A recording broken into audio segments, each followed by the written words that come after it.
8:30 p.m. Pakistan time. But here we have today Mr. Muhammad Irshad with us. He is a lead research engineer with Talent Security, and he has more than 7 years experience in malware analysis, malware reversing engineering. And thank you, Mr. Irshad, for joining us today. And Mr. Irshad and Mr. Umair, they will be actually your instructors on 6th and 7th November on Friday and Saturday. And they will be taking you through core concepts of malware analysis, malware reverse engineering, and they will take a deep dive into the, the malware world. So if you have not already joined our Discord channel, please join our Discord channel. Lots of new things happening over there. We are discussing a lot of things over there. And I will now hand over to Mr. Irshad. Here you go, Mr. Irshad. Hi, thank you very much, Ali, for handing it over to me. And so my name is Irshad, as Ali has introduced me, and today we will go through the basic topics that we will cover in our workshops and the lab setup. And I will also give you a teaser of the lab that we will do in our workshop. So basically the main purpose of this workshop is to provide beginners or students a heads up start in the malware analysis. Malware analysis is one of the most high in demand skills in cybersecurity, and it is the entry barrier for this skill is usually very high. So our main purpose in this workshop would be to make that barrier as easy as possible to hop. So these are the list of the topics that we will cover. So these include basics of the malware analysis. We will go through the basically code disassembler. We'll give you the basic introduction of the disassembly and the assembly instruction. And after that, we will help you identify the code constructs such as the for loops, if loop, if, or the while loop. And after that, we will move on to the debugger overview. So debugging is one of the key things that we will be using in your malware analysis. So we'll give you a very good overview of that. After that, we will move to the unpacking and the string deobfuscation. So malware is often known to obfuscate strings that they use, and we will give you an overview of some of the advanced malwares and how they obfuscate string and how can we overcome that. After that, we will move on to shellcode analysis. So shellcode is most often used in the exploits, and a lot of also malware also make use of shellcode to do a lot of things, such as load new PE files or inject code into the other processes. So this overview will be basic, but main purpose is to get you introduced to the shellcode and how can you start analyzing it. After that, we will move on to the, we will take an APT malware and help you, how can you basically intercept its encrypted traffic and how can you decrypt it. Then we will move on to two of the advanced topic, binary emulation and the binary patching. So we will discuss the details of these topics in the workshop. And at last, we will discuss the detection engineering. So malware's detection will always be a key part of any malware product.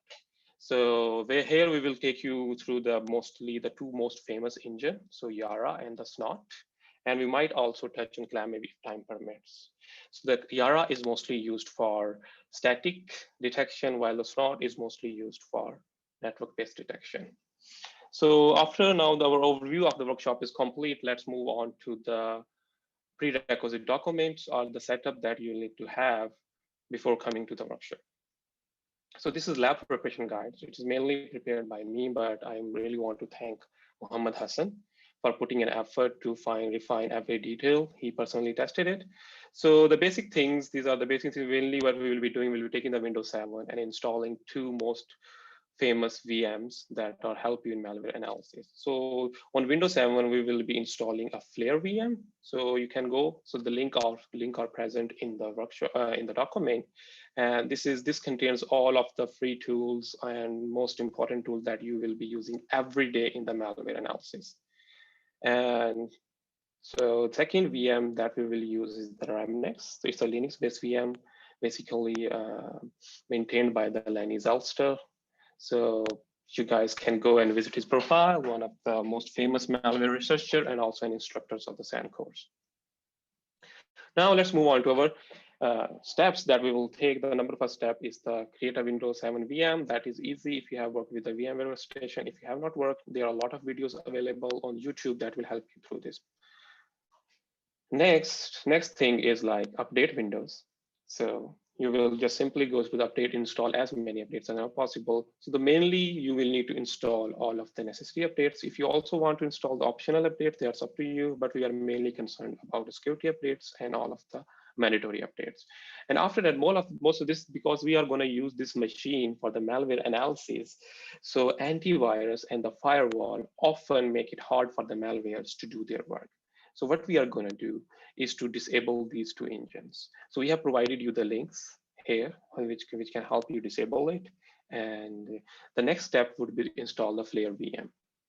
The Flare VM is present here. It has a detailed instruction. So what will you do? First, you will install these two packages. And these are basically some new requirements that this Flare VM used to automate a lot of process. And after that, you will move on to this. You download this script and then run the PowerShell with as an administrator and then execute this command. It will take care of the rest. One important thing that I want to point out is that your VM will start many times during the process. So it's better to enable the auto login so that every time it restarts, you don't have to provide your password. And without password, Flare VM won't be installed. So you will need to set up a user account password. So I usually recommend people to set up some easy password because this is a VM and not going to be public facing, so it's okay. So after the VM is installed, this is how your folder or the directory hierarchy will look. So we will go through the details of some of the tools that are present in this directory in our workshop.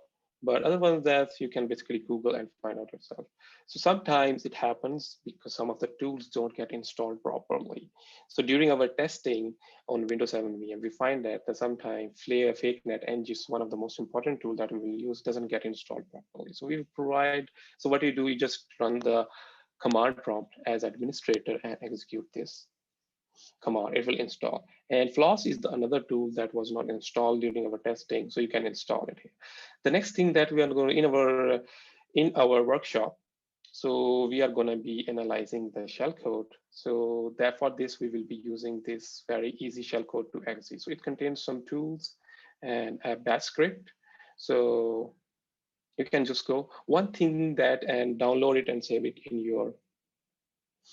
on your Windows VM. And after that, extract it, you can try to run this bash script. So shellcode.exe. If you get any error, so most of the time, Windows and this have Linux line endings. So and the Windows line ending are different. So usually, I think one C or LF is the Linux Windows line ending, and Linux only contains one. So if you face any problem, I would recommend you to delete this shellcode.exe from your Windows VM and create a new file using Notepad, default Windows Notepad, and copy it and paste all of the things and then just save it. So it will work. So you guys can check it. And after that, let's move on to the next step. So from there, here, so let's go to this link.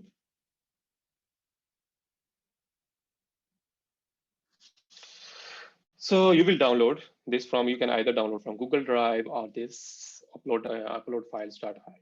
And from after you have downloaded, so one thing you might notice sometimes, so the browser might, so the file actual extension is .ova, but the browser, it also happened during my testing, it renamed it to .ovf. So it's a common mistake if you find that your file extension has been renamed to .ovf, you just rename it back to OVA and you can import it in the VMware workstation or the VMware VM, whatever you use. So I have also given these instructions. So these are the instruction from the VMware. You can just click on it and if you face any issue, but most likely this is a very easy task. You won't face any issues. Next thing is to install the Snot. Snot, the same thing as I discussed before, is the network-based detection engine that will be most we will be using to detect the malware analysis traffic or the malware traffic. So its installation is quite easy. So thanks to Muhammad Hassan for basically figuring out we were facing some issues. And so he figured it out. And so apt-get install, you do this, and after that, you can just test the settings using this. So you need to install it on your Remnex. And after that, this is a file that I have placed on my Google Drive. And the password for this file is infected. And I recommend you to copy this file to your VM and only then extract it. So you can copy into your Windows VM or your Remnex VM, it's up to you guys. And it contains the PCAP that we will use to create signatures. Next is the queuing. So step 7 is the queuing framework. Queuing framework is one of the most famous framework for Windows window binary emulation. And so let's go and check it out.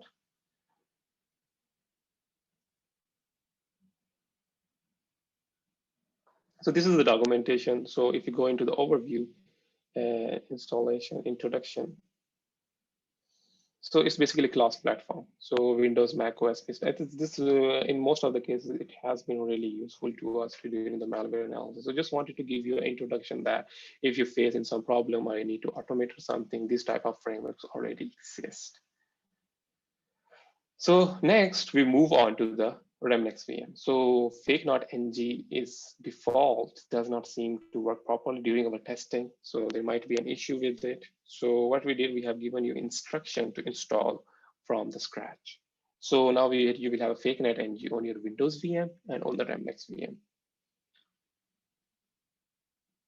Now the next thing that we need to do, or when you will always be doing is, whenever we analyze malware, we don't let the malwares contact with the actual internet.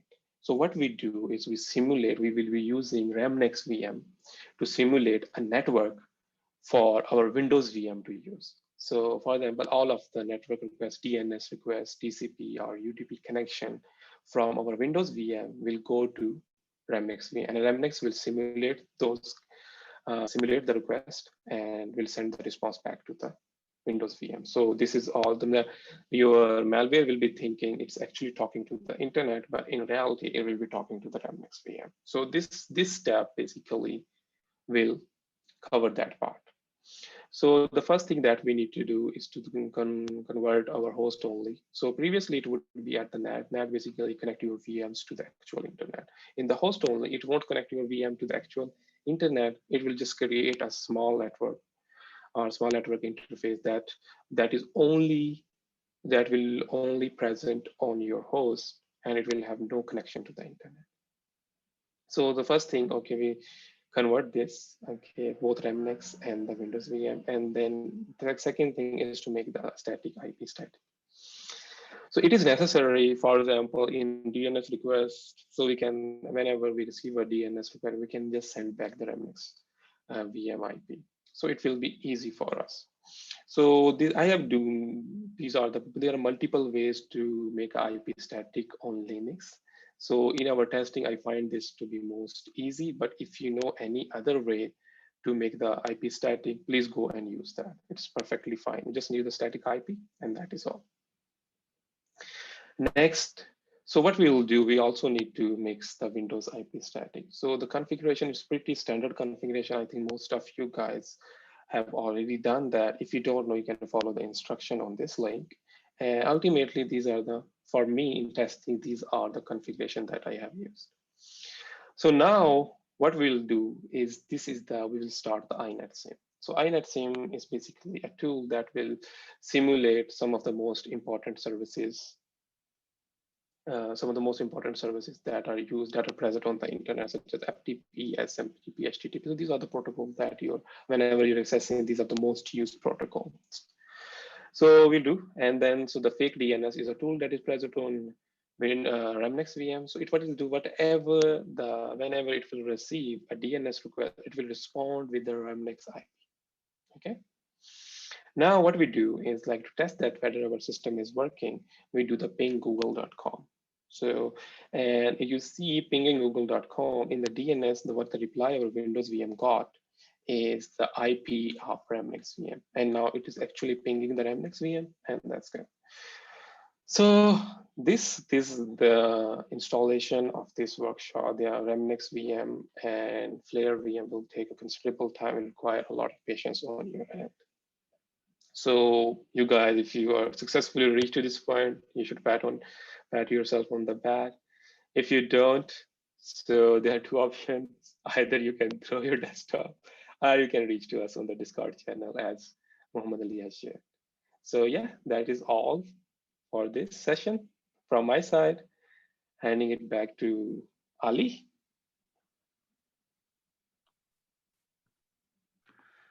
Thank you, Irshad. Thank you for walking us through. This was really good. I hope everyone will really enjoy that. There's a lot of fun coming in on the Malware Reversing Engineering Workshop. So everyone who is registered for the Malware Reversing Engineering Workshop will receive this document in a day by email. You will receive an email from BSides Islamabad.